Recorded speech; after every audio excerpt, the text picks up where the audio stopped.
30 जुलैची रात्र, वेळ साधारण 11:30ची.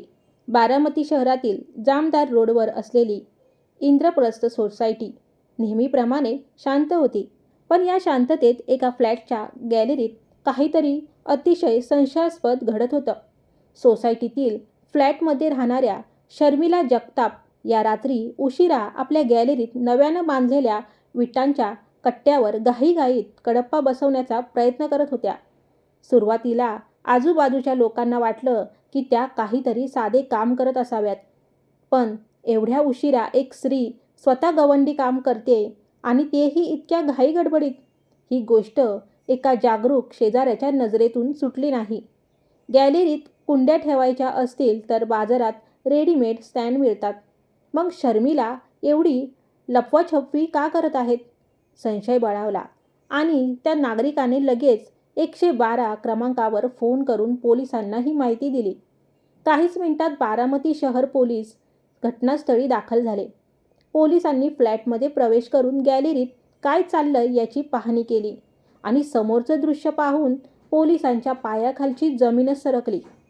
गॅलरीतल्या विटांच्या नवीन कट्ट्यावरील कडप्पा पोलिसांनी बाजूला सारला तर आतमध्ये शर्मिला यांचे पती प्रवीण जगताप बेशुद्ध अवस्थेत पडले होते. होय, शर्मिला यांनी आपल्या जिवंत पतीला त्या कट्ट्यात पुरून वरून कडप्पा सिमेंटने फिट करण्याचा प्रयत्न चालवला होता. पोलिसांनी तात्काळ प्रवीण यांना बाहेर काढून रुग्णालयात दाखल केले. काय होतं या भयानक कृत्यामागचं कारण?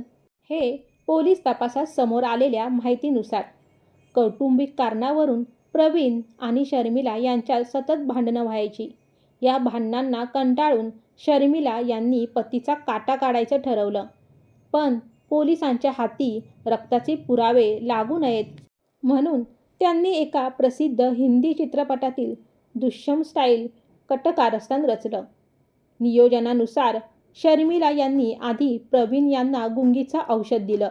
औषधाचा अंमल सुरू झाल्यावर प्रवीण बेशुद्ध पडले.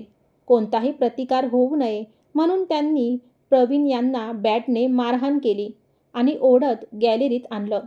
गॅलरीतील विटांच्या कट्ट्यात त्यांना झोपवलं. वरून कडप्पा लावून त्यांचा श्वास कायमचा गुदमरून टाकण्याचा प्रयत्न केला. पण म्हणतात ना, देव तारी त्याला कोण मारी.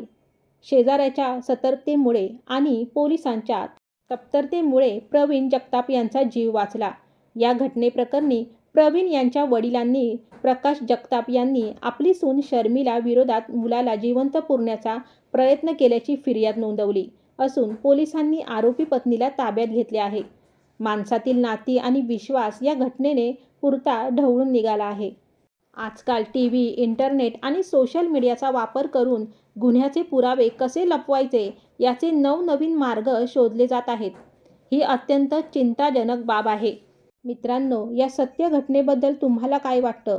कौटुंबिक वादातून थेट जोडीदाराचा जीव घेण्यापर्यंत माणसाची मजल कशी जाऊ शकते?